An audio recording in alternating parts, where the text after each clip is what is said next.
Admiral Kethvar stood before the massive viewing screen in his command center, watching the stars slowly drift past. His ship, the Imperial Glory, was one of the most advanced vessels in the Zephyrian fleet. Its sleek hull gleamed with a metallic shine that could blind enemies from light years away. Energy fields hummed around the ship like invisible armor, and plasma cannons lined its sides like the teeth of some great space beast. The Admiral was tall, even for his species. His blue-gray skin marked him as nobility among the Zephyrians, and the golden marks on his forehead showed his rank. He had served the Empire for over 200 years, bringing dozens of worlds under Imperial rule. Each conquest had been the same: show up, demonstrate superior technology, accept surrender, and move on to the next world. Today should be no different. "Admiral," called out Communications Officer Veltar from her station, "we have the survey report from the Rim worlds." Kethvar turned his attention to the young officer. Veltar was new to the fleet, still excited about every discovery. Her enthusiasm reminded him of his younger days, before countless battles had taught him that most species in the galaxy were disappointingly similar. "What did our scouts find this time?" he asked, settling into his command chair. "A new species, sir. They call themselves humans. They inhabit a system they name Sul, about 40,000 light-years from here." Kethvar nodded.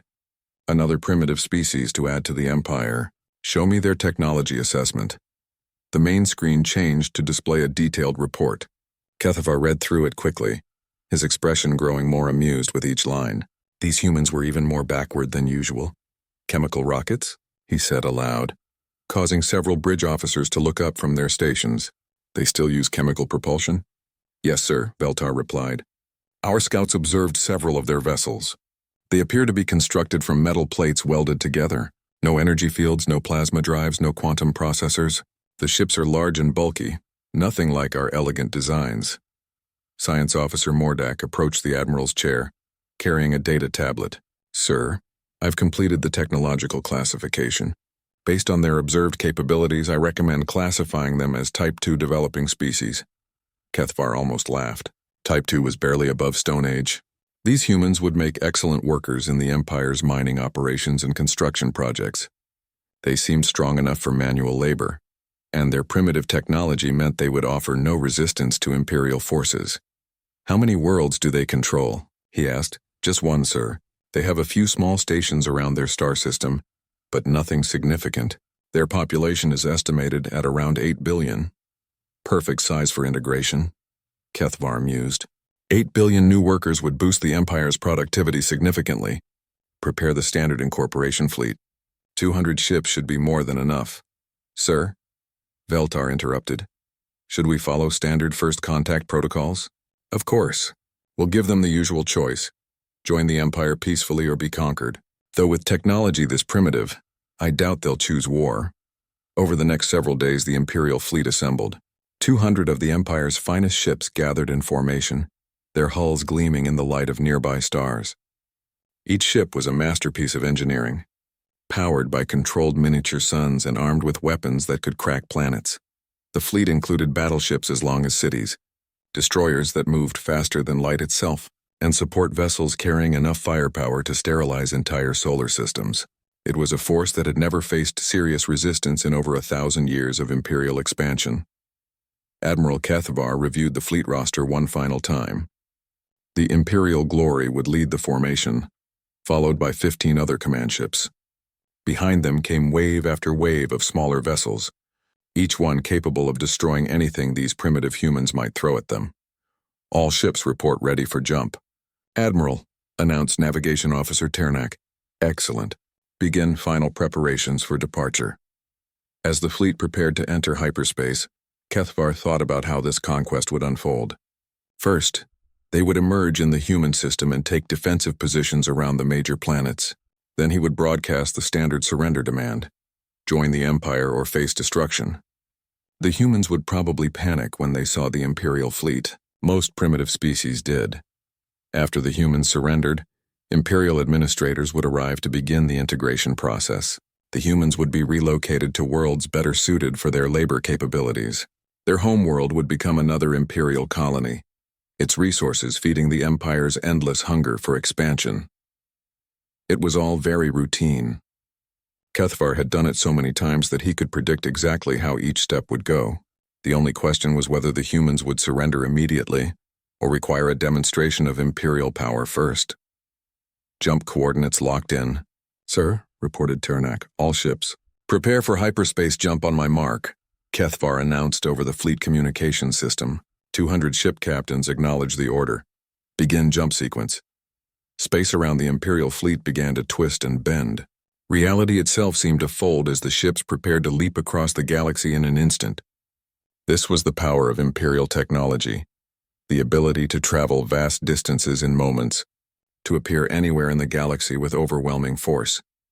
The hyperspace jump began, and the stars outside became long streaks of light. The Imperial fleet was on its way to claim another world for the Empire. During the journey, Kethvar studied the intelligence reports more carefully. The humans seemed to have spread throughout their solar system, building stations and small colonies on several worlds. Their ships were constantly moving between these locations, carrying cargo and passengers. What struck him as odd was the size of human vessels. Most primitive species built small ships, limited by their poor understanding of physics and engineering. But human ships were massive, some nearly as large as Imperial destroyers. Yet they seemed to be held together with simple metal welding and mechanical joints. "Inefficient design," he muttered to himself. "They probably need large ships because their technology is so bulky and primitive." Science Officer Mordak had prepared detailed analyses of human weaknesses. Their ships had no energy shields, making them vulnerable to even the weakest Imperial weapons. They relied on chemical fuels which could be easily targeted and destroyed. Their communication systems were primitive radio waves that Imperial jammers could block with ease. The humans also seemed to have no understanding of proper military tactics. Their ships traveled in loose formations with no defensive patterns. They had no sensor networks to detect approaching threats. When the Imperial fleet arrived, the humans would have no warning until it was far too late. As the fleet neared its destination, Kethvar felt the familiar satisfaction of another easy conquest approaching. Soon these humans would kneel before Imperial might, and another world would join the Eternal Empire. The jump sequence neared completion. In moments, the Imperial fleet would emerge in human space and begin the final chapter of human independence. "Jump completion in 30 seconds. Admiral," announced Ternak. Kethvar straightened in his command chair and prepared to address the human species for the first and last time as free beings. "All ships, prepare for immediate battle formation upon emergence," he ordered. The countdown reached 0, and 200 Imperial warships burst into normal space around the human sun, ready to claim their newest prize. The Imperial fleet emerged from hyperspace in perfect formation. 200 warships materialized in the outer reaches of the Sol system, their hulls gleaming like deadly jewels against the black of space. Admiral Kethvar watched with satisfaction as his vessels took their positions around the human worlds. "All ships report successful emergence, Admiral," announced Communications Officer Veltar. "No signs of resistance," Kethvar nodded. The humans probably hadn't even detected their arrival yet. Primitive sensors took time to register new contacts, especially at these distances. "Begin standard scanning protocols. I want a complete tactical picture before we proceed." The scanner results appeared on the main display. The human system was exactly as the scouts had reported. A few rocky planets, some gas giants, and numerous small stations scattered throughout.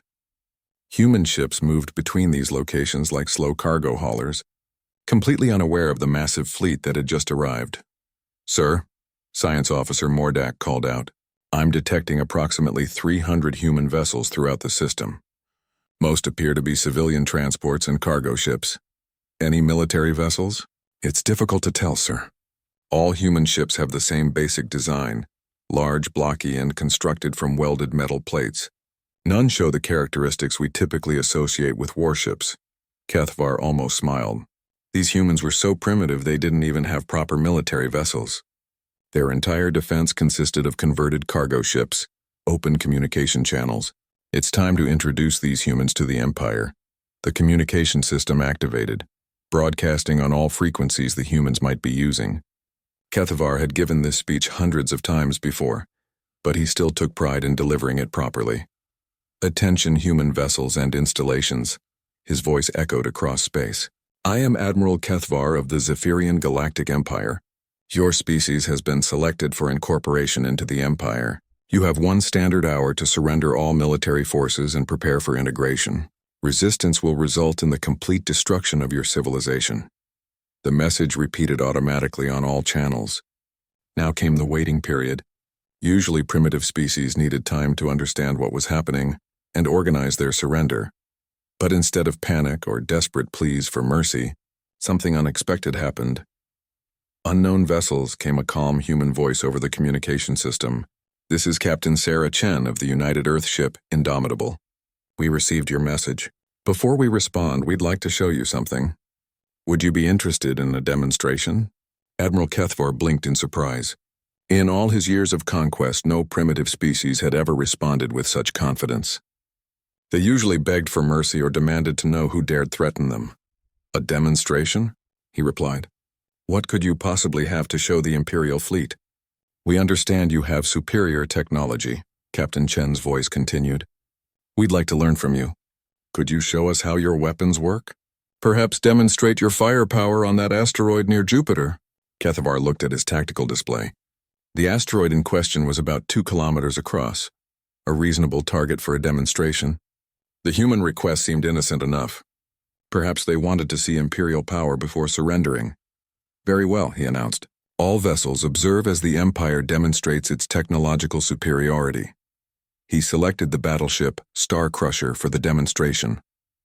Its main plasma cannon was one of the most powerful weapons in the fleet, capable of destroying small moons. Star Crusher, target the designated asteroid and fire when ready. The massive Imperial battleship moved into position. Its hull, nearly 5 kilometers long, bristled with weapon systems that could devastate entire fleets. The main plasma cannon charged with a deep humming sound that resonated through space itself.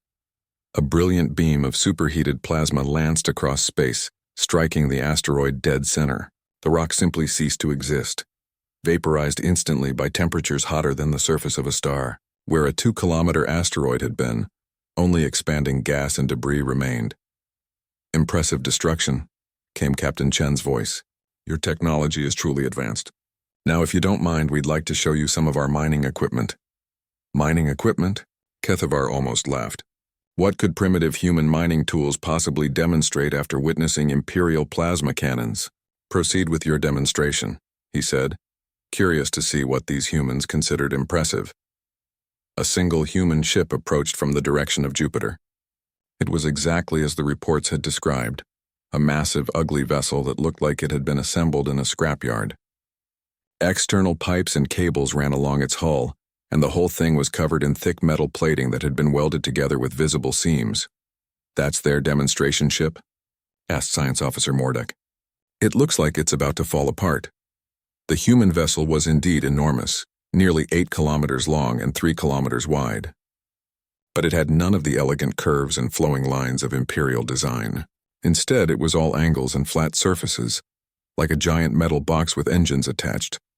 "Sir," announced Veltar, "the human ship is positioning itself near another asteroid. It appears to be targeting a larger one about 5 kilometers across." "They want to show us mining equipment on a 5-kilometer asteroid?" Kethvar shook his head. "This should be amusing." The human ship, UES Indomitable, took position several thousand kilometers from its target. There was no visible charging of weapons, no energy buildup that Imperial sensors could detect. The ugly vessel simply hung in space, pointed at the asteroid. "Indomitable." To Imperial fleet, came Captain Chen's voice. "Please observe. We're going to demonstrate our standard asteroid processing procedure." Without any fanfare or visible energy discharge, something shot out from the human ship. Imperial sensors barely detected it, a small object moving at incredible speed toward the target asteroid. "What was that?" asked Mordak, checking his instruments. "I barely registered any energy signature. The projectile, whatever it was, reached the asteroid in seconds." What happened next made every officer on the Imperial bridge stare in stunned silence. The 5-kilometer asteroid didn't just explode. It didn't just shatter into pieces. The entire massive rock seemed to compress for an instant, then erupted in a burst of light and energy that briefly outshone Jupiter itself. The explosion created an expanding sphere of plasma and debris that registered temperatures approaching those found in stellar cores. "What in the name of the Empire was that?" whispered Kethvar, his confidence suddenly shaken. "Unknown, sir," replied Mordak, his voice trembling as he studied the readings. Whatever they fired, it was moving at approximately 15% of light speed. The kinetic impact generated enough energy to trigger fusion reactions in the asteroid material. Kethvar stared at the expanding cloud of debris where a 5-kilometer asteroid had been moments before. The Imperial plasma cannon had vaporized a 2-kilometer rock. The human mining equipment had completely obliterated something more than twice as large. "Captain Chen," he said, trying to keep his voice steady, "what exactly did you just fire at that asteroid?" "Oh, that?" came the cheerful human reply. "Just a tungsten rod. We use them for asteroid processing. Would you like to see some of our other mining tools?" A tungsten rod. They had accelerated a simple piece of metal to 15% of light speed and used it to destroy an asteroid. The implications hit Kethvar like a physical blow. If humans could do this with mining equipment, what could they do with actual weapons? "Admiral," whispered Veltar, "I'm detecting movement throughout the human system. More ships are approaching our position." Kethvar looked at the tactical display with growing unease. What he had assumed were slow, harmless cargo ships were now moving with purpose toward his fleet. And they were all the same massive, ugly design as the Indomitable. For the first time in his long military career, Admiral Kethvar began to wonder if the Empire had made a terrible mistake. Admiral Kethvar watched his tactical display with growing alarm. What had seemed like a routine conquest was rapidly becoming something far more complex. The human ships approaching his fleet looked like floating scrapyards, but after witnessing the destruction of that asteroid, he could no longer dismiss their capabilities. "Sir," reported scanner operator Heltos, "I count 47 human vessels converging on our position. They're maintaining a distance of approximately 50,000 kilometers. Are they armed?" Kethvar asked, though he suspected the answer would not be reassuring. "Unknown, sir. Their ships don't match any weapon configurations in our database. They appear to be cargo vessels, but after what we just witnessed, I understand. Continue monitoring." Kethvar turned to his communications officer. "Open a channel to the human ship Indomitable." "Channel open, sir." "Captain Chen, your demonstration was quite impressive. However, I must point out that the Imperial fleet represents the combined might of 1,000 worlds. Your mining equipment, while advanced, cannot stand against 200 warships." Captain Chen's response came quickly, and her tone remained frustratingly calm. "Admiral, we appreciate your concern, but I think there's been a misunderstanding about our technology." On the main screen, the image of Captain Chen appeared. She was a middle-aged human with short gray hair and eyes that held a disturbing amount of confidence. Behind her, Kethvar could see the bridge of her vessel, a cramped space filled with mechanical controls and displays that looked ancient compared to Imperial holographic interfaces. "You see," Chen continued, "you've perfected energy weapons and defensive shields. Very elegant technology. We took a different approach. We perfected making things go really, really fast and hit really, really hard." As if to emphasize her point, 3 more human ships moved into positions around the Imperial fleet. Each vessel was massive and ungainly, but Kethvar was beginning to understand that their crude appearance might be deceptive. "Your plasma weapons are impressive," Chen said. "They can vaporize matter at the molecular level, but they require enormous amounts of energy, and they travel at light speed, which means they can be deflected by energy fields." "And your weapons?" Kethvar found himself asking, though he dreaded the answer. "Kinetic energy," Chen replied simply. "We take solid objects and accelerate them to significant fractions of light speed. No energy fields can stop a tungsten rod moving at 15% of C. It carries more kinetic energy than most nuclear weapons, and it hits faster than your sensors can track."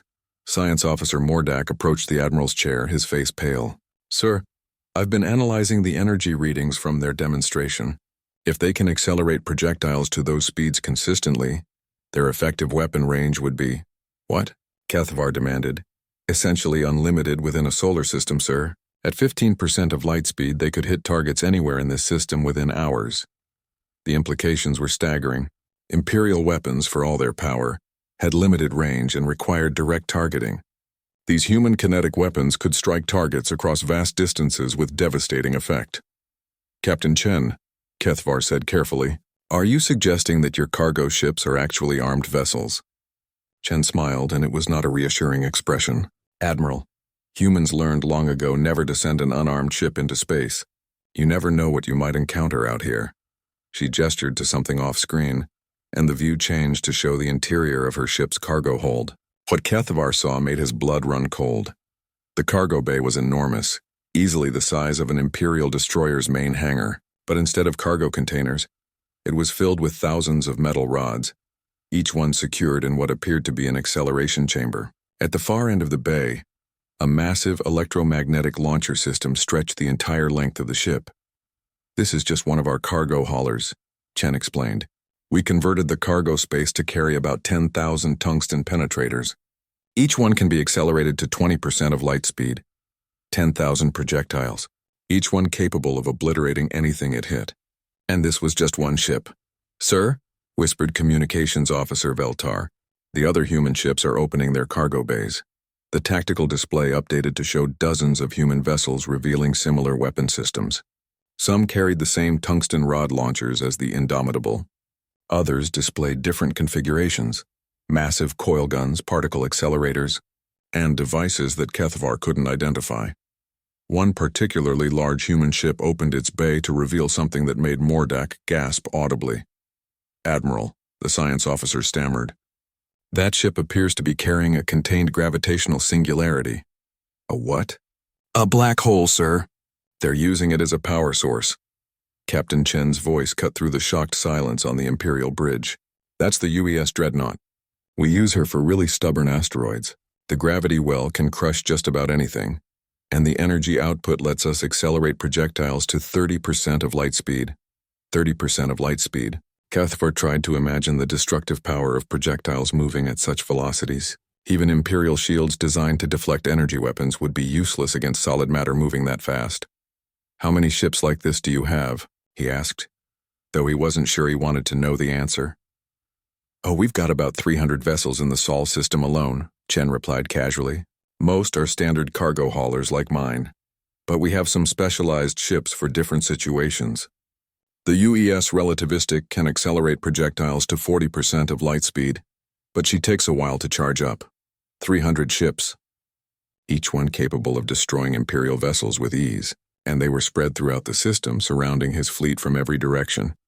"Admiral," reported scanner operator Heltos, "I'm detecting additional human vessels approaching from the outer system. They appear to be much larger than the ones already here."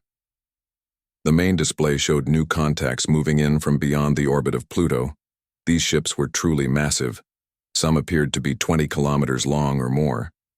Their profiles were just as crude and industrial as the smaller vessels, but their size suggested capabilities that Kethvar didn't want to contemplate. "Those are our deep space mining platforms," Chen explained. "They're designed for processing large asteroids and small planetoids. Each one carries enough firepower to crack open a moon." Crack open a moon. The casual way she said it made Kethvar realize that humans viewed destruction on a planetary scale as a routine industrial process. "Captain Chen," he said, trying to maintain some dignity, "surely you understand that the Zephyrian Empire cannot simply withdraw. We have a reputation to maintain." "Of course," Chen replied. "We wouldn't want to damage your reputation. That's why we're prepared to offer you an alternative to the standard surrender terms." "Alternative?" "We propose a demonstration of our defensive capabilities. You attempt to destroy one of our ships using your most powerful weapons. If you succeed, we'll surrender immediately. If you fail..." She left the sentence hanging, but the implication was clear. Kethvar considered the offer. It was possible that human offensive capabilities were advanced, but their defenses remained primitive. If Imperial weapons could destroy one of their ships, it might restore the balance of power. "Very well," he decided. "Select one of your vessels for the demonstration." "Excellent," Chen replied. "The Yu's fortress will serve as our target. She's one of our smaller defensive platforms, so it should be a fair test." A human ship moved into position between the two fleets. It was every bit as ugly as the others. A massive rectangular block covered in external equipment and welded armor plates. But as Imperial sensors examined it more closely, disturbing details became apparent. The armor plating was over 3 meters thick in some places. The entire ship appeared to be built like a fortress, with multiple redundant systems and heavily reinforced sections. All ships, Kethvar announced to his fleet, concentrate fire on the designated target. Use maximum power. 200 Imperial warships turned their weapons toward the lone human vessel. Plasma cannons, particle beams, and quantum disruptors charged to full power. The combined firepower was enough to obliterate a small planet. Fire, Kethvar ordered. Space erupted in brilliant light as 200 ships unleashed their full destructive power simultaneously. The barrage continued for 30 seconds, long enough to reduce any normal vessel to scattered atoms. When the energy dissipated and sensors cleared, the human ship remained exactly where it had been. Its ugly hull was glowing red-hot in places, and some of the external equipment had been damaged, but the vessel itself was completely intact. "Well," came Captain Chen's cheerful voice, "that was quite impressive. Our turn now." The silence on the Imperial bridge was deafening. Admiral Kethvar stared at the tactical display, watching the human ship Yui's Fortress floating serenely in space. 200 Imperial warships had fired simultaneously at the vessel, unleashing enough energy to crack a planet's crust.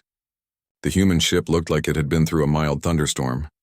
"Sir," Science Officer Mordek said quietly, "preliminary scans show the target vessel suffered only superficial damage. Hull temperature is elevated, but structural integrity remains at 100%. "How is that possible?" Kethvar whispered. Captain Chen's voice came over the communication system, still maintaining that infuriatingly calm tone. "Impressive firepower, Admiral.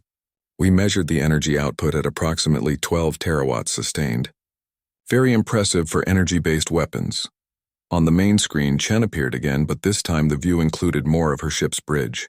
Kethvar could see human crew members working at their stations with the same casual efficiency they might show while loading cargo.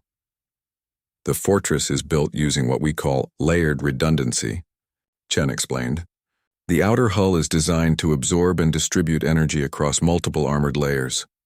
The inner sections are protected by Faraday cages, ablative plating, and kinetic dampeners. She's built to survive anything short of a direct hit from a stellar collision. And now," Chen continued, "we'd like to demonstrate our response capabilities." Admiral Kethvar felt a chill run down his spine. "What do you mean?" "Standard human defensive doctrine requires that any attack on our vessels be answered immediately.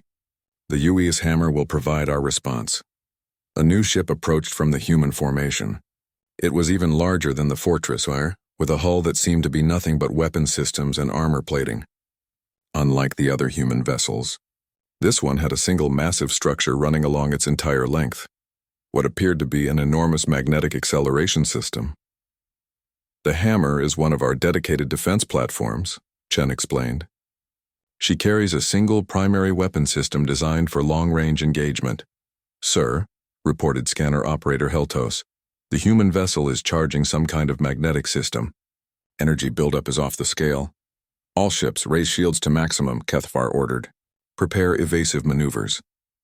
"Admiral," Chen's voice cut through the tension, "your ships are impressive, but they rely on energy shields for protection. Those shields are designed to deflect plasma and particle beams. Unfortunately, they won't help against what we're about to fire." The human ship Hammer had positioned itself at the edge of the human formation. Its massive weapon system pointed directly at the Imperial fleet. Energy readings continued to climb as the magnetic accelerator charged to full power. "What are you targeting?" Kethvar demanded. "The empty space between our fleets," Chen replied. "We want to show you what happens when one of our projectiles meets an energy shield." The hammer fired. Unlike Imperial weapons, there was no brilliant beam of energy, no spectacular light show. Instead, something shot out of the human ship's magnetic launcher so fast that Imperial sensors barely registered its passage, the projectile, and whatever. It was crossed the 50,000 kilometers between the fleets in less than 3 seconds. It struck the edge of the Imperial formation, hitting the destroyer Swift Victory directly amidships. The Imperial ship's shields activated automatically, energy fields designed to deflect any incoming attack. For a microsecond, the shields held. Then the destroyer simply exploded, not from weapon damage or hull breach, but from the massive kinetic energy transfer when an object moving at 25% of light speed encountered matter. The energy shields designed to deflect energy had no effect on solid projectiles moving at relativistic speeds. The Swift Victory and its crew of 800 vanished in an expanding sphere of plasma and debris. What? Kethavar stared at the empty space, where one of his ships had been moments before. What did you fire? Depleted uranium penetrator, Chen replied matter-of-factly. Standard anti-ship round. The magnetic launcher accelerated it to about 25% of light speed. Your shields work fine against energy weapons, but kinetic projectiles pass right through them. The implications hit Kethavar like a physical blow. Every ship in his fleet was protected by the same type of energy shields. If human weapons could simply ignore those defenses... Sir? Communications Officer Veltar reported, I'm receiving urgent messages from the fleet commanders. They're requesting permission to withdraw. Denied. Kethavar said automatically, then paused. For the first time in his military career, he was facing an enemy that could destroy his ships with impunity, while remaining virtually immune to return fire. Admiral, Captain Chen's voice continued, we've prepared a comprehensive demonstration of our defensive capabilities. Would you like to see what we call Project Sundial? What is Project Sundial? Oh, it's our stellar engineering project. We've been working on ways to modify star systems for improved resource extraction. Would you like to see how we move planets? Move planets? Kethavar's mind reeled at the casual way Chen discussed manipulating celestial bodies. That's impossible, he stammered. Not really. You just need to apply enough kinetic energy in the right direction. We've got some truly massive projectile systems for that kind of work. On the tactical display, new contacts appeared from throughout the Sol system. These weren't ships, they were structures. Massive installations built into asteroids, moons, and even planets themselves. Each one appeared to be some kind of weapon system, all pointing outward toward potential threats. Those installations, Chen explained, can accelerate projectiles to significant fractions of light speed across interstellar distances. We originally built them for asteroid mining and planetary engineering, but they work quite well for defensive purposes, too. Science Officer Mordak approached the Admiral's chair, his face pale with shock. Sir, I'm detecting massive energy signatures from those installations. If they're weapon systems, they could target ships in other star systems. Other star systems. The humans had built weapons capable of striking targets light years away. Admiral, Chen continued, we should probably mention that we've been aware of your empire for some time. Our long-range observation probes have been monitoring Imperial space for about 40 years. Observation probes? Oh yes, we like to keep track of our neighbors. We've placed monitoring devices throughout Imperial territory, small ones disguised as space debris or natural objects. Very hard to detect unless you know exactly what to look for. Kethavar felt the situation spiraling completely out of his control. You've been spying on the Empire? Monitoring, Chen corrected. We wanted to understand your capabilities and intentions before making contact. We've been watching your expansion patterns, studying your technology, and preparing appropriate responses. Responses? Well, yes. If you've been monitoring someone for 40 years, you tend to prepare for various scenarios. Some of our probes are just observation platforms, others... She paused, and Kethavar dreaded what she might say next. Others are equipped with kinetic weapons. Nothing too dramatic, just tungsten rods and magnetic launchers.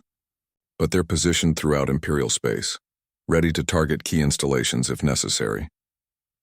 The Admiral's worst fears were confirmed. The humans hadn't just been passively observing the Empire, they had been preparing for war. And they had positioned weapons throughout Imperial territory. How many? He asked quietly. Oh, several thousand.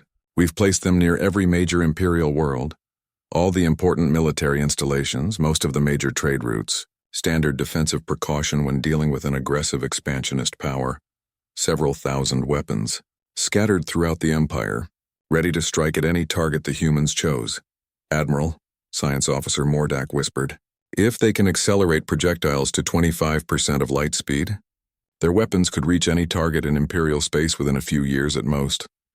Actually, Chen interjected, apparently having overheard, our deep space kinetic systems can achieve 40% of light speed. Travel time to your capital world would be about 18 months. 18 months. The humans could destroy the Imperial capital, and there would be nothing anyone could do to stop them. What do you want? Cathvar asked, his voice barely audible. Very simple, Admiral. We want to be left alone. We're happy to trade, share technology, and maintain peaceful relations. But we won't be conquered, and we won't allow threats to our independence. Cathvar looked around his bridge at the faces of his officers. All of them were staring at him, waiting for orders that he no longer knew how to give. For the first time in 1,000 years of Imperial expansion, the Zephyrian fleet had encountered an enemy they could not defeat. 1 year later, Admiral Cathvar stood in a very different place than the bridge of an Imperial warship. The observation deck of Neutral Station looked out over a bustling spaceport, where ships from dozens of species docked side by side. Human vessels, still as ungainly as ever, sat next to sleek Zephyrian cruisers and the crystalline ships of the newly discovered Vethrak Collective. His title had changed too. He was no longer Admiral Cathvar, commander of Imperial conquest fleets. Now he was Ambassador Cathvar, representing the Zephyrian Confederation in the new Galactic Council. The Empire had not fallen in a single day. The transition had taken months of careful negotiation, political restructuring, and what the humans called face-saving measures. The Imperial High Command had agreed to transform from an expansionist empire into a confederation of member worlds, each with representation in a new galactic government. It had been the only alternative to complete destruction. Still thinking about that day in the Sol system? Asked a familiar voice behind him. Cathvar turned to see Captain Sarah Chen approaching. She wore the uniform of the United Earth Defense Force now, with additional insignia marking her as a Galactic Council military advisor. Her calm demeanor remained unchanged, though she seemed more relaxed than during their tense first meeting.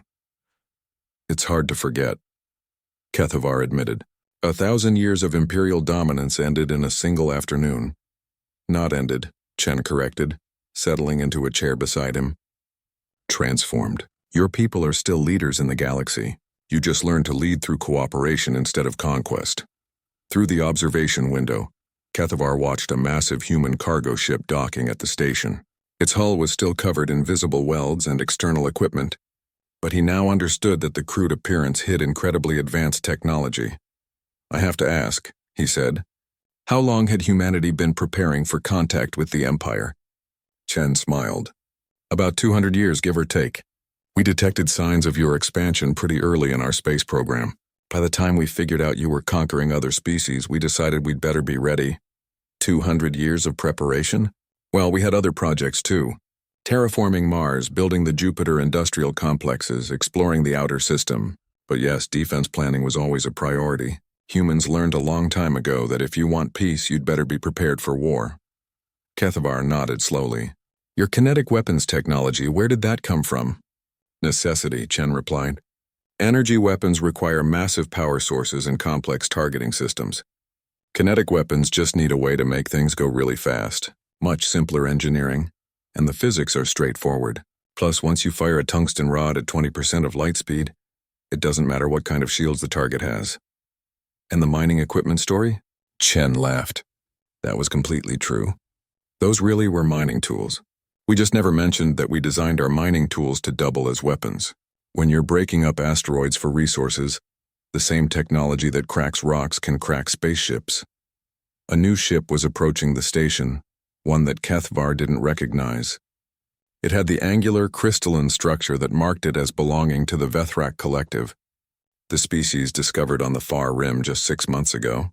Speaking of new species, Chen said, following his gaze, have you read the reports on the Vethrak? Some of them, Cathvar replied cautiously. They seem to have some unusual technologies. That's putting it mildly. They've apparently figured out how to weaponize quantum mechanics itself.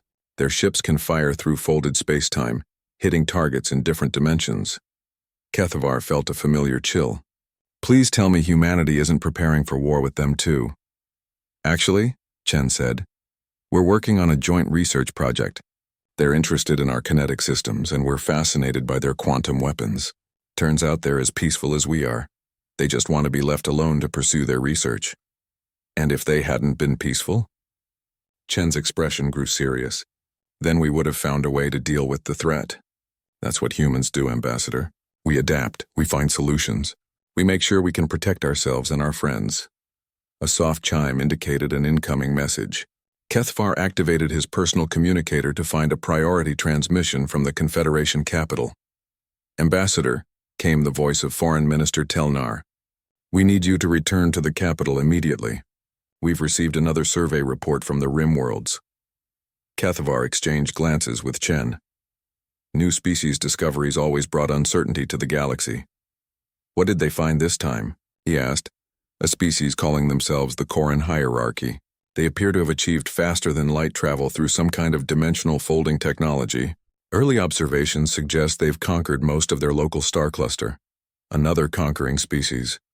Kethvar sighed. "I'll return immediately. How many worlds do they control?" "According to the preliminary survey, approximately 50,000 star systems." 50,000 systems. That was larger than the Empire had ever been. "Sir," Telnar continued, "there's something else." The survey team detected massive energy signatures coming from Koran space. Whatever technology they're using, it's unlike anything we've seen before. Chen had been listening to the conversation with growing interest. "Ambassador, would you like some company on the trip back to your capital? The Defense Force has been looking for an excuse to test our new long-range exploration ships." "New ships? Oh, we've been working on some improvements to our basic design. Better engines, longer range, more cargo capacity, and of course upgraded defensive systems." Kethvar almost smiled. After a year of working with humans, he had learned that their defensive systems were usually more destructive than most species' primary weapons. "What kind of upgrades?" he asked. "Well, the UES Explorer can accelerate projectiles to 60% of light speed now, and we've miniaturized some of our gravity manipulation technology. The ship can generate localized gravitational fields for defensive purposes." "And offensive purposes." Chen's grin was answer enough. As they prepared to leave the observation deck, Kethvar reflected on how much the galaxy had changed in just 1 year. The old imperial model of conquest and domination was gone, replaced by a cooperative confederation where different species worked together. But the galaxy was also more dangerous than anyone had imagined. First the humans with their kinetic weapons, then the Vethrak with their quantum technologies, and now the Koran with whatever terrifying capabilities they possessed. "Captain," he said as they walked toward the docking bays, "do you think humanity will always be able to adapt to new threats?" Chen paused at the entrance to her ship's docking tube. "Ambassador, humans survived ice ages, plagues, wars, and the near destruction of our own planet. We learned to fly, to split atoms, to travel between stars, and to turn mining equipment into planet crackers." She gestured toward her ship, where human crew members were preparing for departure. "We've got engineers working on something called dimensional artillery that might be able to shoot through folded space-time like the Vethrak weapons. Our physicists are experimenting with controlled black holes that could serve as both power sources and weapons. And our military planners are already designing defenses against threats we haven't even discovered yet. So yes," she concluded, "we'll adapt. We always do. The question isn't whether humanity can handle new threats. It's whether the rest of the galaxy is ready for what we might become in the process." As Kethvar followed her onto the human ship, he noticed that even this exploration vessel had the familiar angular design and external equipment that marked all human spacecraft. But he also saw new additions, weapon systems that hadn't existed a year ago, shielding technology adapted from various alien species, and what appeared to be a dimensional drive system that looked suspiciously similar to Vethrak technology. Humanity was still adapting, still learning, still preparing for whatever threats the galaxy might present. And somehow, that thought was both comforting and terrifying. The ship departed from neutral station, heading toward the Confederation capital at speeds that would have been impossible with Imperial technology. As they traveled through hyperspace, Kethvar wondered what new surprises awaited them in the outer rim. Whatever they found, he was certain of one thing: the humans would be ready for it. They always were.